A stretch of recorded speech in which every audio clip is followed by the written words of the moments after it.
What's going on, everybody? Welcome back to another video on my second channel, or if you're listening to this as a podcast, I am also releasing this under the Head High podcast with George Poulos. So let's get into it. This is my experience with mushrooms, and I want to kind of paint the whole picture. So I'm going to start with before I took the mushrooms, much before. College was the first time I was exposed to the idea of psychedelics. I didn't even know what they were before college. And, people around me were doing acid, mushrooms, harder drugs. I always it was just a hard no for me. I was not ready. I was actually afraid to try those substances. I think in college I just knew intrinsically that I could not handle it at the time. At the time, I had a history of marijuana making me extremely anxious, paranoid, things like that. I'm talking about marijuana. I know it's going to make me paranoid. I'm going to have a bad trip. I was worried about these things. And when it comes to psychedelics, you really, really need to be ready for them. I hit that point later on after college where I was like, I'm ready to see what it is that these substances have to show me. But college was not that time for me, and that's okay. So fast forward, graduated college. That's when my world started to open up a little bit, because from birth up until the end of college, I had my routines laid out for me. It was obviously being a baby and a kid, I don't have much control over that. But then it was high school, summer break, high school, summer break, high school, summer break, working at college, semester break, semester break, semester break, etc. Fast forward, graduate. I think a lot of people then go into the structure of a job and maybe remain in that predictable flow of life. But for me, I had a YouTube channel that was paying the bills and I could afford to move out on. So I moved out into an apartment, and then suddenly I just had a wide expanse of life ahead of me. No structure, no purpose defined by anyone but me. And I really started to question I started to ask the bigger questions, like, who am I? What is my purpose in this life? What is the meaning of all this? Am I doing the right job? Am I with the right friends? Is there such a thing as doing the right things and being with the right people, or is that a made up concept? I was going through these deep questions that I would liken to an existential crisis, essentially. That's the sort of thing that led me to meditation, and it's also the sort of thing that guided me towards more of an interest in psychedelics, because I had all these questions that don't have answers. Just that idea of going through this big, profound thing, being interested in learning about myself, being more comfortable with sort of uncomfortable existential questions, like being able to just sit in them and acknowledge my anxiety about them. Those are all the things that really started to open me up more and just naturally pull me towards the idea of taking psychedelics. From there, it started with just asking people if they've tried them, what their experience was. Would they recommend it? Did you have a bad trip? Did you have a good trip? What did you learn? And people who have tried mushrooms and had an enjoyable experience are typically extremely passionate about sharing it, as I am doing right now to you. And, this was a slow process over many months. It was in the back of my head, the idea that I would try mushrooms one day. But, I was still just putting my feelers out, taking my time. So the best preparation advice that I received was to read a book called How to Change Your Mind by Michael Pollan. So before I picked up this book, I wanted to try shrooms, but I was too scared. I was still too nervous about becoming anxious. I was nervous I wouldn't handle it well. I was nervous I would have a bad trip. By the time I finished that book, I was ready to go. I was ready to try them. It gave me the confidence I needed. It gave me the tools I needed to be confident about the decision. So that should say a lot, and I highly, highly recommend this book for anyone, whether you've tried them before or not. How to Change Your Mind by Michael Pollan gives you a really well-rounded view of mushrooms and psychedelics. It talks about how these are used in clinical settings with professionals to treat things like depression and anxiety. The author writes about his firsthand experiences. He writes about how to prepare for the experience. He writes about what to do if you start feeling like you're having a bad trip. The book gave me this wider scientific, logical perspective. It appealed to my need to be calmed and be reassured that this is safe to do. And it gave me tools to prepare that made me very confident about trying mushrooms. And that leads me to my trip guide. So prepared myself, I was going to take an eighth, and I wrote this trip guide. And a lot of this comes from the book, How to Change Your Mind, and a lot of it is personally tailored to me. A lot of what the book talks about is how your perception going into the experience can really control your outcome of the experience. So I loved having this. I wrote it as something to look at while I was tripping, to give me things to think about, to reassure me if things were going wrong. And I think this intention and heart and effort that I put into like preparing myself went a long way and helped me have a really, really positive experience. So let's just read a little bit of this. Be open, lean in, accept, face, embrace, explore. Just some general laws to keep in mind when experiencing a trip. Whenever in doubt, turn off your mind, relax, float downstream. So my biggest fear was really this fear of having a bad trip, and what Michael Pollan recommends is that if something bad or scary is arising while you're tripping, the best thing to do is just face it, embrace it, look at it head on, relax, and allow it to happen. So this was nice to have written down, all those mantras I just read, as well as the short quote. Anyways, here's more of what I wrote in my trip guide. Close your eyes. Look at yourself in a mirror. Think about my friendship with blank. I'm going to leave out specific names. Think about friend group, blank, blank, and blank. Contemplate this new phase in love and dating. Think about skateboarding. Think about work-life balance. Do I like being a YouTuber? Like I said, I was kind of questioning my purpose, and that includes like what I was doing with my career. Here's another very important one. If you experience fear or anxiety, mentally surrender to the experience. Trust that your usual state of consciousness will return. Approach and interact with what frightens you. That's the thing that I was not ready to do in college. And that's why I'm glad I didn't do mushrooms at the time. And I'm so glad, I waited till I was ready. I was, by the time I took that eighth of shrooms, I was ready to face whatever it is that was going to come up from inside of me. And that is very, very important. Trust that your body will continue to function properly regardless of physical sensations. A surefire way to get paranoid is to start freaking out about the visual hallucinations, the bodily sensations, but having that trust that your body knows what to do to survive is going to calm down your whole system and allow you to really enjoy the trip. Think about who I am, where am I going, why are we here, the meaning of life. Headphones plus eye shades. Lean into the discomfort. On the next page is where I had a blank page for myself to start writing during the trip. And I wrote myself a note back on the trip guide page while I was tripping. And it says, I was looking out for myself with an arrow pointing to all this text. But I got this with a heart. And I got this is like scribble underlined. And that's really sweet. Yeah. So like when I really entered that trip, I was like, I didn't need that preparation anymore. Like, I think I shouldn't say that. I think the preparation really paid off, but I had done the work in my mind, by writing this stuff out. I didn't need to necessarily look at it. And I was reflecting on that during my trip clearly that I got this now, I'm ready to go, ready to explore, float downstream. The trip itself, where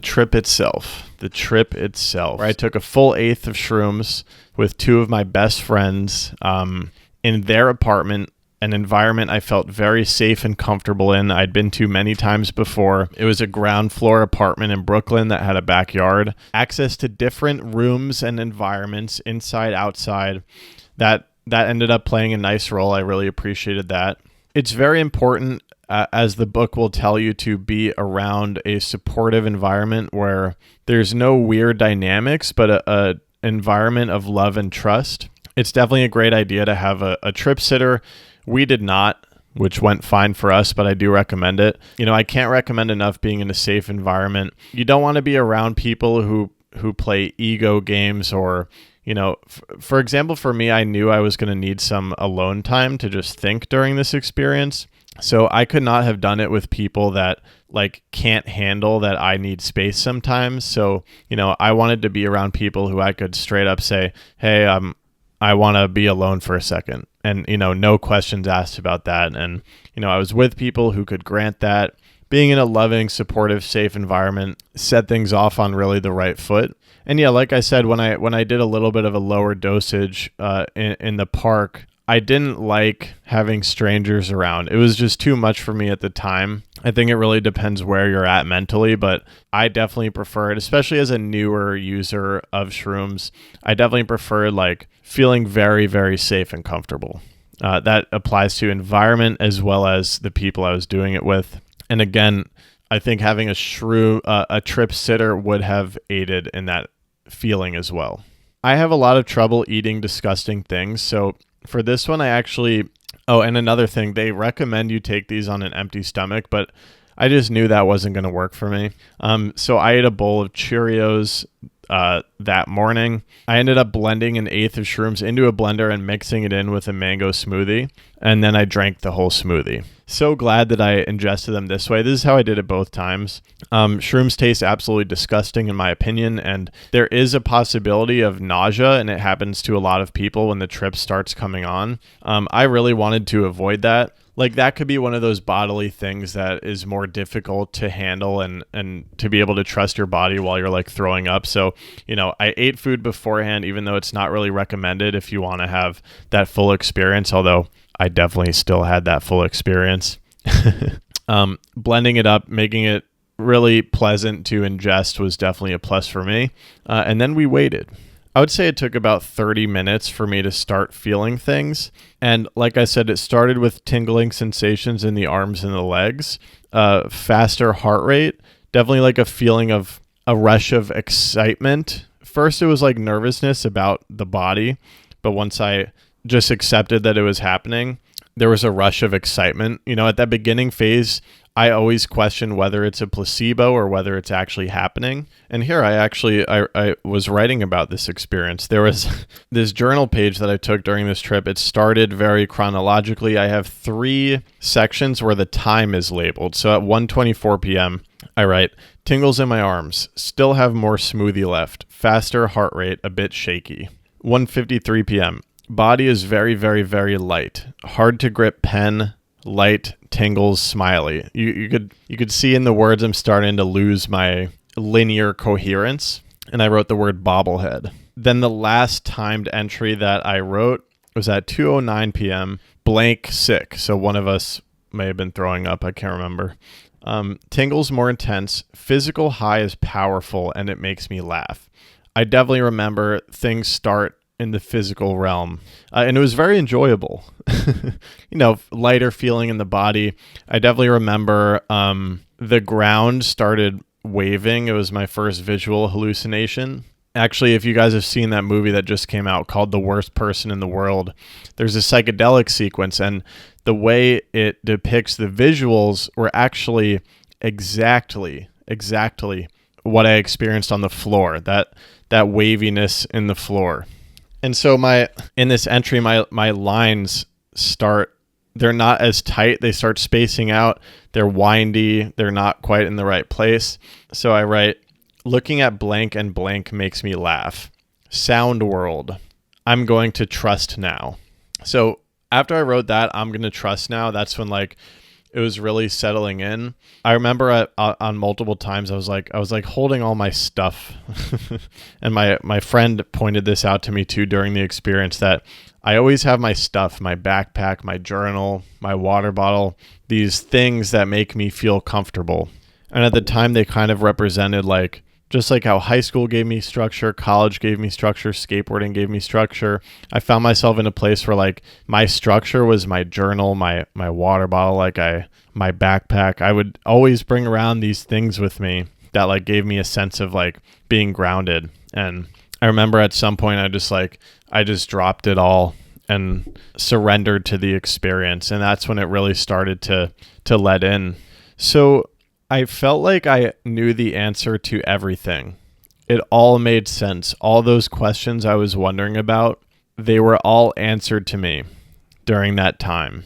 And it had to do with the interconnectedness of all things. I had visions of birth to death and the cycles of birth to death that occur over generations, and how I'm this little part of it. And I, sitting in the backyard, looked at the the grass and the weeds around me, thinking they were so beautiful, these mysterious things growing out of the earth. And I felt as though, even though human beings have mobility and we can walk around and move around, we are just like these plants. We are these little springs outputting out of the earth. And in that way, I felt connected to all plants and all human beings. And I felt, it was very euphoric, this sensation that everything is one. I felt very complete. And I felt like, I got the sense that all these existential questions that I had been struggling with, I got the sense that, like, it's okay. Like, that's part of this all. There's nothing wrong there to be having these questions and experiences. It's part of the system that's all connected and that's all going. And, no matter how much I try to convince myself that I'm struggling or that I'm wrong or that I'm not a part of it, that's all a part of it too. And, that comment I wrote, sound world, I remember this sensation where, right, I would be looking here in the backyard per se, and then I would close my eyes and suddenly I would be thrust into this new experience of birds, cars in the distance, people chattering in their backyards. And then, I would open my eyes, walk inside, then I would be in a different world. And so simple to say when sober, but like it made me realize that our senses and our perception of what's in front of us is so powerful, and we have the power to change that, and I just thought that was very profound. It was like, I can look up at the sky and be in a different world. I can look down at the grass and be in a different world. I can close my eyes and be in a sound world. That's why every room is so different. I choose, underlined, I choose what to experience. I had a sort of third person out of body experience, but I wasn't looking at my own body in that moment. I was looking at myself living my life in different scenarios in my mind. And I wrote, he's got this, he cares, he's living his life right now. And I was referring to kind of all this effort and energy I put into my relationships and how much energy I put into answering those bigger questions and into figuring out what it is I want to do. I really got this sense of proudness for myself that I was trying. Full circle, nothing is constant. We have a tendency, I think, in the waking life to resist change, but there are moments, and I've been having more of these moments lately where I understand that like the constant state of existence is change. Like that is the only constant. It's that everything is always changing. That applies to the air outside, who you are, who you feel like you are in that moment, your body.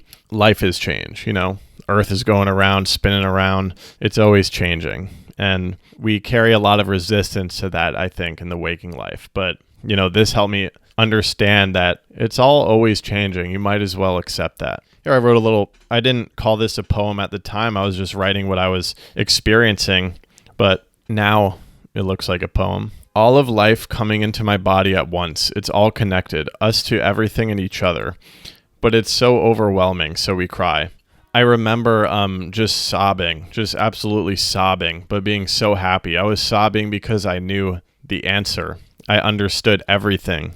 And it was so beautiful how connected everything was and is. That line, all of life coming into my body at once, that relates to this idea of those worlds as controlled by what our senses are taking in.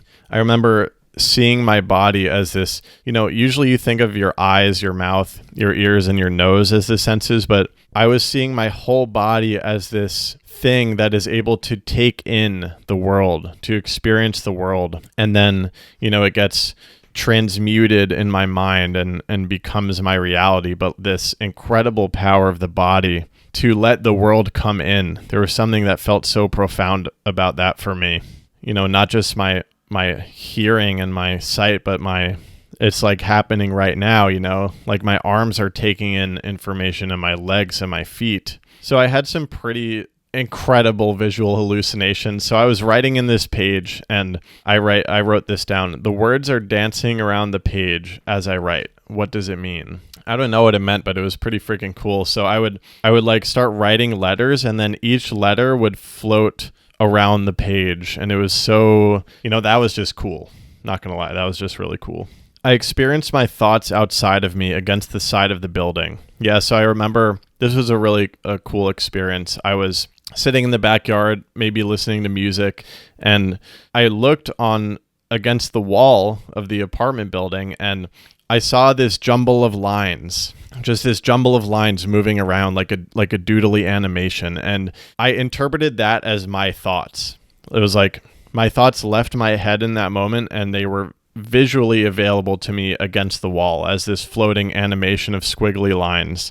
And I was looking at them and I was like, those are my thoughts. And that helped connect it for me that I am not my thoughts. My thoughts are something that I experience. And in that moment, I experience them in a visual way, which is fascinating because usually I experience my thoughts as these abstract sensations in my head.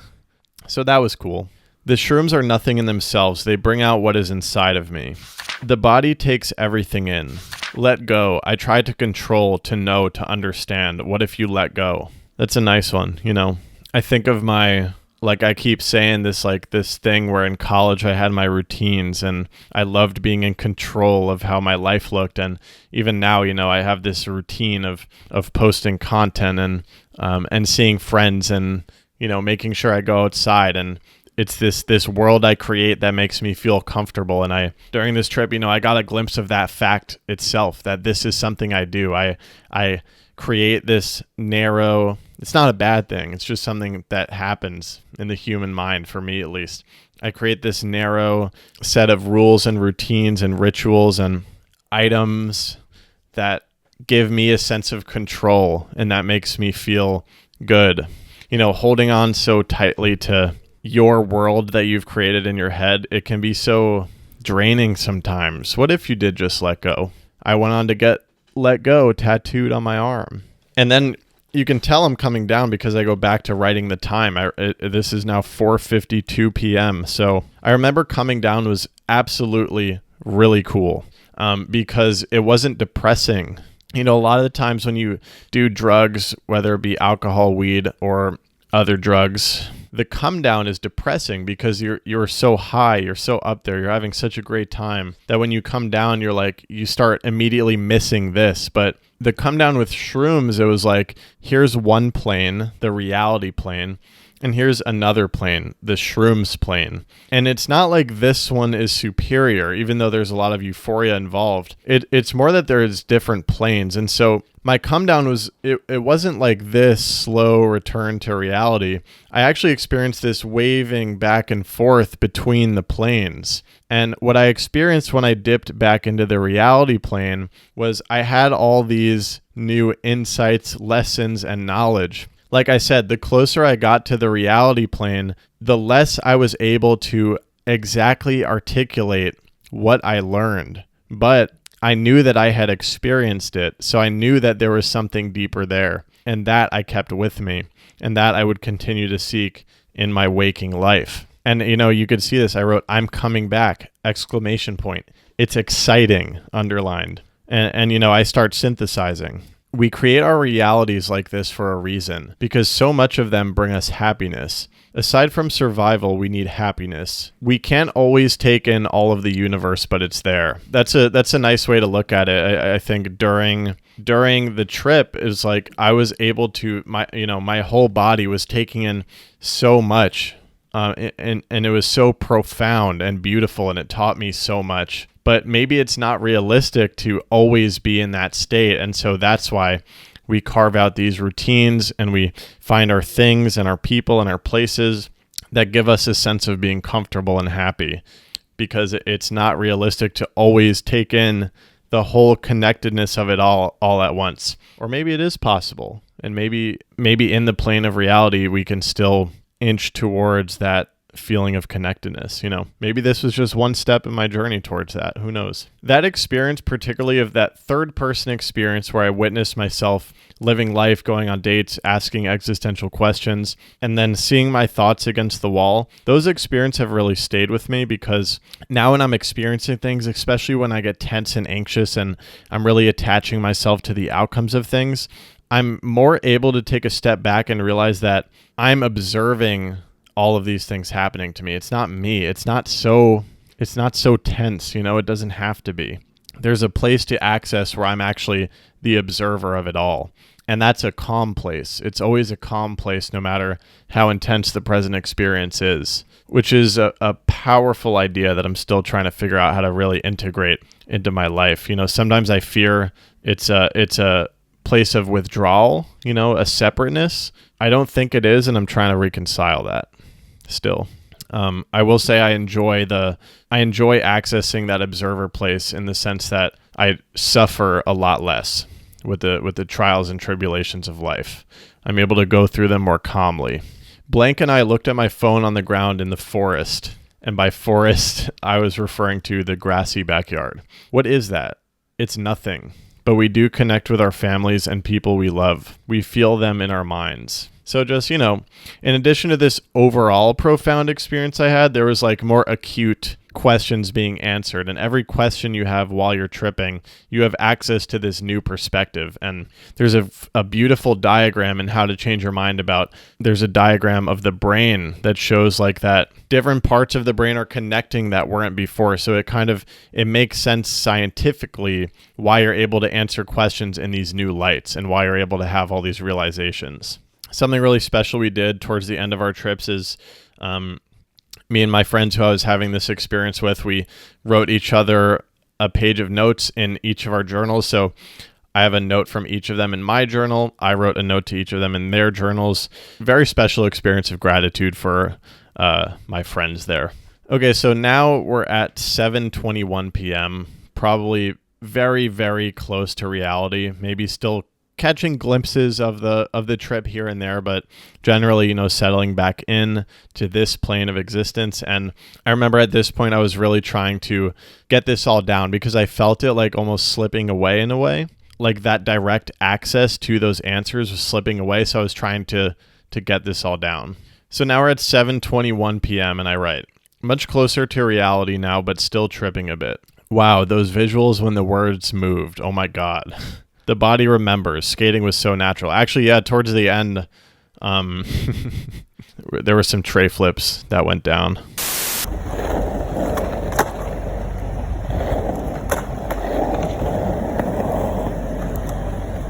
Human interconnectedness. Face the anxiety. What is it? Memories from the peak are fast departing. When I remember them truly, I return to the trip. In full reality, it will not be fully possible to feel exactly what that was.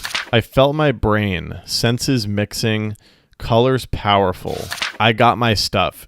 Journal, backpack, music, clothes, push-ups, work, clean room.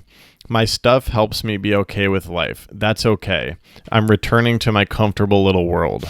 My home feels like my home, my platform for life. Lean the fuck into life in all caps. And that was my mushrooms trip. Okay, if you made it all the way to the end of this video, first of all, I really appreciate it. Second, you might be a good candidate for my Patreon that I'm kind of restarting. So on my Patreon, I will be posting the full photos of all the journal pages, including the trip guide, what I wrote during the trip and after the trip, that you can look at in full and we can continue the discussion over there. Overall, my goal for the Patreon is really to form a community of supporters, people who enjoy these videos, so we can have those more in-depth conversations and we can also talk about just what I'm doing as a creator, where I'm going, because I'm kind of going in this new direction with the second channel and I'm loving it, and I want to build that separate community and I want to monetize in a more sustainable way. So patreon.com/George Poulos. That's George Poulos, Poulos, if you want to support me. Once we hit 10 patrons, we're going to be doing a monthly Zoom call where we get to hang out and talk about things like psychedelics or being a creator or whatever else we're collectively interested in at the time. So thank you everyone for watching this video. Please share your experiences down in the comments down below and hopefully see some of you over on the Patreon. All right, see you guys next time.